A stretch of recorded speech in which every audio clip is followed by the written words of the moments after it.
আসসালামু আলাইকুম রহমতুল্লাহি ওয়া বারাকাতুহু। কিতা খবর, আপনারা সব আছেননি বালা? আল্লাহর রহমতে আলহামদুলিল্লাহ আমি অনেক ভালো আছি। আপনারা কিতা করা ভালো আছেননি? তো মূলত কত হয়েছে, অনেকদিন পরে বাড়িতে আসি। তো আমার নাইম ভাইরে ফোন দিয়ে কইলাম, ভাই অনেকদিন পরে বাড়িতে আসি, চলো একটা জায়গাত পাখানিত। আমার নাইম ভাইয়ের সাথে উঠতে কইলাতে চলো শমশনগর কোন জায়গায় পাখাই যাই। তাই লইয়া গেলাম। আমরা যাওয়ার পরে এমন একটা জায়গাত লইয়া গেছেন দেখার মতন দৃশ্য।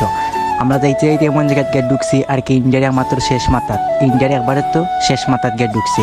ঢুকার পরে দৃশ্য মারাত্মক দৃশ্য। তারপরে শুরু করলাম আমার নাইম ভাই তার ইউটিউব চ্যানেল লাগি নতুন ব্লগ ভিডিও বানাই আর কি।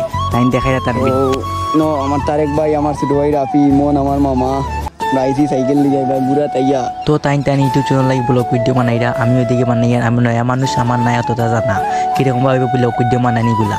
তো এদিকে দেখতে দেখতে আমরা একবারে ইন্ডিয়ার শেষ সীমাটা আইছি। এদিকে বর্ডার দেখা যায়, এদিকে তোমার ইন্ডিয়ার বিএসএফও আসুন। তো যেহেতু আমরা ক্যামেরাম্যান আমরা নাইম ভাই, তাহলে তো টাইম ছাড়া আমরা এইরকম সুন্দর ভিডিও সব বানিয়ে দিতে পারতাম না। তো আমরা নাইম ভাই আমরা রাফিরে ভিডিও বানিয়ে দিলাম। তারপরে আমার মামারে বানিয়ে দিলাম, আমিও বানাইলাম মাঝে একটা স্লো মোশন ভিডিও। এদিকে আমার নাইম ভাই আসলা, রাফিও আসিল, স্লো মোশন হালকা হালকা ভিডিও মারিলাম আর কি। তো আমরা সমস্যা করা গিয়ে দেখি একটা ট্রেন আটটেল আর কি, সিলেট টু ঢাকা একটা ট্রেন আটকে গেছে। এটার ইঞ্জিনের একটু সমস্যার কারণে ট্রেনটা আটকে গেছে।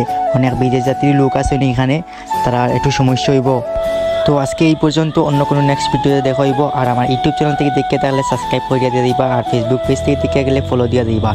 তো নতুন নতুন তো ব্লগ ভিডিও বানাই, আর আমার ওগুলো সম্পর্কে বেশি অভিজ্ঞতা নাই। তো যদি কোনো ভুল ত্রুটি থাকিয়ে থাকে তাহলে আপনারা মানে কমার দৃষ্টিতে দেখবেন। তো ওকে, আল্লাহ হাফিজ, টাটা, বাই বাই, সবাই ভালো থাকবেন।